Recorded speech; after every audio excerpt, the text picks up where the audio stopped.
वाराणसी के श्री विष्णु मंदिर में 17 से 13 जनवरी तक श्रीमद् भागवत कथा होगी। इस दौरान भगवान के अलग अलग अवतारों की कहानियां सुनाई जाएंगी। कथा की शुरुआत 7 जनवरी को श्री गोपाल मंदिर से शोभा यात्रा के साथ होगी। इसे पंडित संजय कृष्ण भैया जी सुनाएंगे। विधायक डॉक्टर नीलकंठ तिवारी मुख्य अतिथि होंगे। हर दिन विशेष कथा होगी और 13 जनवरी को कथा की समाप्ति होगी। इस मौके पे प्रसाद का वितरण भी होगा। मैं अशोक वल्लभ दास, अध्यक्ष भारत भारती परिषद, गोपाल मंदिर जनसंपर्क अधिकारी और बेटी जी मंदिर में गीता स्वाध्याय मंडल का प्रभारी। यहाँ पे किस तरीके का प्रेस वार्ता रखा गया आज?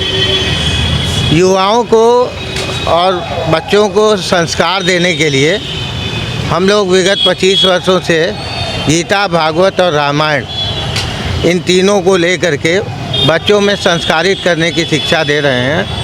और इसी क्रम में हमारा ये प्रयास रहता है कि अपनी सनातन संस्कृति से सनातन संस्कृति के मूल्य आदर्शों से लोग जुड़े और उनको जानें। हमारी परंपरा रही है, महर्षि वेदव्यास जी ने वेद की रचना किया। वेद की रचना करने के बाद भी वेद सबको ग्राह्य नहीं रहा। कलयुग में ब्रह्मसूत्र की रचना किया। उसके बाद ब्रह्मसूत्र की भी रचना करने के बाद भी लोगों को ऐसा नहीं हुआ कि लोग सब आम जानता समझ सके, तो फिर गीता की रचना किया, श्रीमद् भगवत गीता। श्रीमद् भगवत गीता ऐसा है कि जीवन जीने की कला सिखाती है और इसीलिए हम बच्चों को हर वर्ष एक गीता की प्रतियोगिता भी करते हैं। और इसी क्रम में इसकी संस्थापिका थी गोपाल मंदिर की शरद वल्लभा बेटी जी महाराज, जिनके निर्देशन में हम लोगों ने श्रीमद् भागवत सप्ताह पारायण का शुभारंभ विगत 25 वर्षों से किया है। क्योंकि भागवत क्या है कि जहाँ गीता, वेद, गीता और ब्रह्मसूत्र तीनों का सार है भागवत। और दूसरी कहते हैं जीवन को कैसे रसमय आनंदमय तरीके से जिया जाए, वो तरीका भागवत में है। और हर आदमी को डर रहता है, मनुष्य को डर ये रहता है कि पता नहीं मोक्ष मिलेगा कि नहीं मिलेगा, मृत्यु के बाद क्या होगा।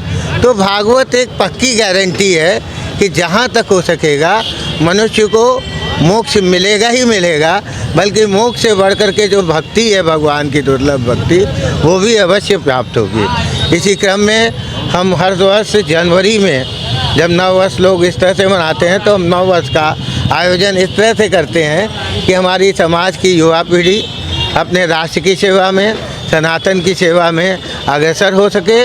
और हर वर्ष हमारा ये रहता है कि वृंदावन का प्रांगण यहाँ उपस्थित हो जाता है। ये जो श्रीमद् भागवत कथा जो आयोजन हो रहा है, ये क्या पूरा कितने बजे से हो? हाँ, ये आयोजन हमारा कल अर्थात मंगलवार 7 जनवरी से 13 जनवरी तक विष्णु जी, सत्यनारायण विष्णु जी मंदिर मैदागिन में सुबह 8 से 11 मूल पाठ संस्कृत में और 2 बजे से लेकर 7 बजे तक रोज़ प्रतिदिन भागवत की कथा वृंदावन से पधारे पंडित संजय कृष्ण भैया जी के करकमलों के मुखारबिंद से होगा। और इस महोत्सव की सबसे बड़ी शोभा ये है कि शक्तिपीठ गोपाल मंदिर जो वैष्णव का प्रमुख पीठ है, वहाँ से सुबह 9:30 बजे शोभा यात्रा प्रस्थान करेगी। गाजे बाजे के साथ महिलाएं मंगल कलश लिए रहेंगी और सब लोग श्री कृष्ण गोविंद हरे मुरारे करते हुए ये कथा, ये भागवत की पोथी वहाँ से चल करके विभिन्न मार्गों से हो करके पक्का महल से काल भैरव वगैरह सब होते हुए यहाँ पर 11 बजे करीब पहुँचेगी। फिर भागवत का पूजन होगा और भागवत के पूजन के बाद विधिवत महाराज जी इस महोत्सव का उद्घाटन करेंगे।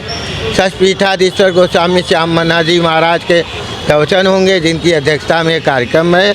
और इस कार्यक्रम की विस्तृत रूपरेखा ये है कि सर्वप्रथम 7 तारीख को मतलब उद्घाटन आशीर्वचन महाराज जी का और वृंदावन से पधारे पंडित संजय कृष्ण जी का संगीतमय प्रवचन तो होगा ही, महात्म्य की कथा होगी।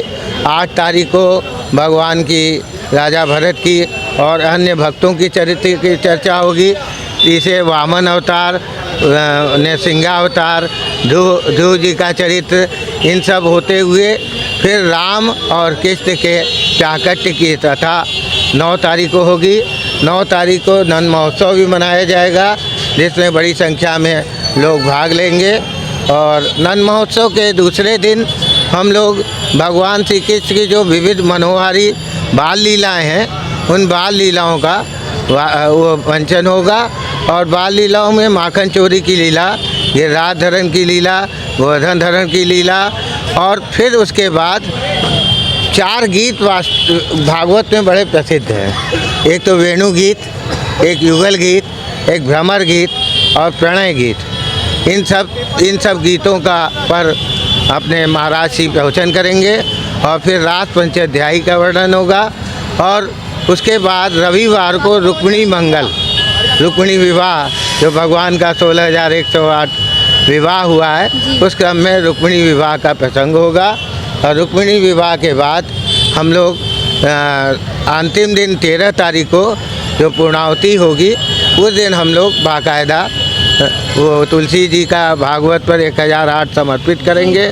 और फिर ये शोभा यात्रा गोपाल मंदिर में जाएगी और उसी दिन सबको महाप्रसाद की व्यवस्था रहेगी। 1000 लोगों के महाप्रसाद की व्यवस्था रखी है। जो वृंदावन से पूरे लोग आए हैं, पूरी टीम, वो आपको बाकायदा आनंद देगी। काशी वासियों को क्या संदेश? काशी वासियों को हमारा यह संदेश है कि काशी धर्म, आध्यात्म और संस्कृति की राजधानी है। यहीं बाबा विश्वनाथ हैं, यहीं बाबा काल भैरव हैं, यहाँ माँ मृत्युंजय हैं, यहीं दुर्गा मैया हैं। ये काशी की धरती अनादिकाल से, बल्कि कहा गया कि गीता में भी इसका वर्णन है, काशी राजस्य वीर्यवान। ऐसे ऐसे वीर, तो ये वीरों की भी नगरी नहीं, बल्कि स्वतंत्रता का आंदोलन का बिगुल भी काशी से बजा है। तो हम ये चाहते हैं कि काशीवासी कम से कम अपने भारतवर्ष के प्रति, भारतवर्ष के प्रेम के प्रति और भक्ति भाव से ओतप्रोत हों और सनातन की सेवा करें और गीता भागवत के मर्मों को अपने जीवन में आचरण में उतारें। अगर गीता के आचरण को उतारेंगे तो आपकी जो मन की चंचलता है वो स्वतः दूर हो जाएगी और मन आपका फिर चंचल नहीं होगा। और यही हमारा युवाओं को संदेश है कि जहाँ तक हो सके अपने नित्य के क्रम में एक अध्याय गीता। अपना परिचय दे दीजिएगा। मैं डॉक्टर जयशंकर जय, प्रमुख सचिव भारत भारती परिषद। यहाँ पे आज किस तरीके का प्रेस वार्ता रखा गया है? यहाँ पे आज जो एक साप्ताहिक श्रीमद् भागवत कथा का आयोजन किया गया है, उसकी विस्तृत रूपरेखा को बताने के लिए श्री विशु जी मंदिर मैदागिन पर यह प्रेस वार्ता आयोजित की गई है। इस कार्यक्रम में कोई मुख्य अतिथि भी होंगे? हाँ, इस कार्यक्रम में मुख्य अतिथि उत्तर प्रदेश सरकार के पूर्व मंत्री शहर दक्षिणी के विधायक डॉक्टर नीलकंठ तिवारी जी हैं और विशिष्ट अतिथि के रूप में श्री संदीप चतुर्वेदी जी हैं। और महाराज ये जो भागवत कथा हो रहा है, इसका समय क्या और कब होगा?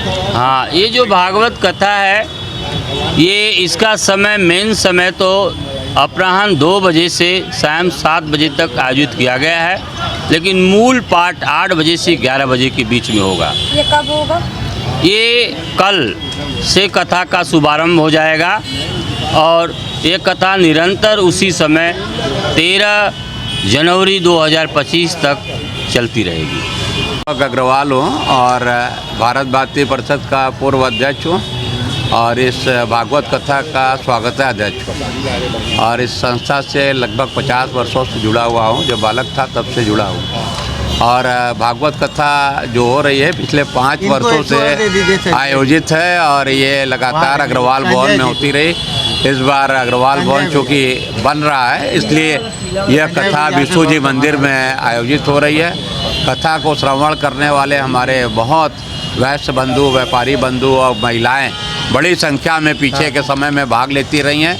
मुझे उम्मीद है इस वर्ष भी यह संख्या बहुत ही अच्छी होगी और ये कथा जो वृंदावन से आ रहे हैं संजय कृष्ण भैया जी, ये बहुत ही अच्छे भागवत कथा के मर्मज्ञ हैं और इनकी कथा श्रवण करके लोगों के विचार भी बदलेंगे और उनके संस्कार भी अच्छे होंगे, मैं उम्मीद करता हूँ।